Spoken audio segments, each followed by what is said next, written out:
Tuloy pa rin ang patudyadahan ni na Senate President Pro Tempore Ping Lacson at Senator Rodante Marcoleta. Pero ang iningan ng dalawa, nauwi na rin sa papogian. Nasa frontline na balitang yan si Bean Los Baños. Siguro mas pogi ako sa kanya. Nakikita mo naman, di ba?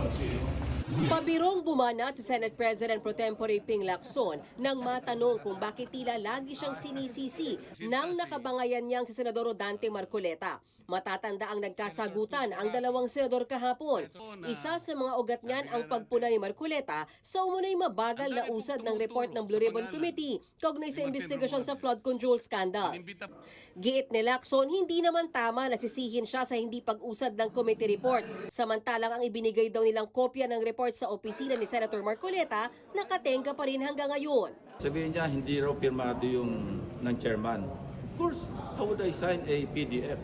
Sinabihan naman sila na yung signature page, yung mismong physical copy or hard copy, nasa office ko. And we kept making kulit sa mga staff nila, nabasa na ba? Kung nabasa na, baka pwedeng pirmahan na. Tapos sasabihin niya, ang reason dahil wala akong pirma, di ba that's outright lying? Inihayag din ni Lacson na base sa research ng kanyang staff, tila ginagaya lang daw ni Marcoleta ang ilang pahayag ng Ministry of Foreign Affairs ng China pagdating sa issue ng West Philippine Sea. So what does that indicate or tell you? Di ba?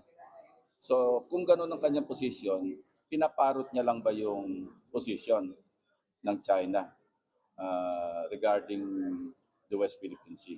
Unsettling, to say the least, because this is national security that we're talking about. Ayon pa kay Lacson, sinubukan niya pang magtimpi bago sagutin si Marcoleta. Yung last week privilege speech niya, I was at the lounge. I was listening and talagang pinigil ko yung sarili ko. Pero tumira pa rin siya ng Lunes. I was in my office monitoring. So right there and then, nag-decide ako. Sabi ko, enough is enough. Pinuyat niya ako nung gabi kasi nag-drop ako ng speech kasama yung staff ko. Umuwi nga kami alas 12 kaya mainit ang ulo ko Ayon naman kay Marcoleta, hindi na raw dapat pagtuunan ng pansin ang kanilang away. Mas dapat daw ay masagot ang mga tanong sa flood control scandal. Huwag nating ilihis yung ang sinasabi ko, hitting me back. Walang issue yun. Ang ating linawin ay yung hinahanap ng taong bayan. Kung ang gagawin nila ay puro lang hit ng hit ng hit, okay lang sa akin. Pero wag natin kakalimutan ng taong bayan. Tinabla rin ni Marcoleta ang aligasyon ni Lacson na tila pumapabor siya sa China. Naniniwala ka sa kanya? Kayo, ano sinabi ko tungkol sa China? Paano ko dinefend ng China? You tell me. When? When? Tell me. May sinabi ko, pabor sa China? When? When? Ang tanong ngayon, ceasefire na ba ang dalawa? Naghahanap naman kayo ng gera May gera ba?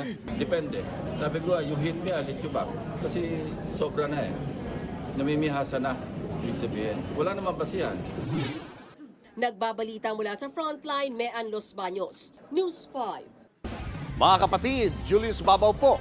Para sa komprehensibo at makabuluhang balitaan at talakayan, mag-follow at mag-subscribe na sa social media pages ng News 5.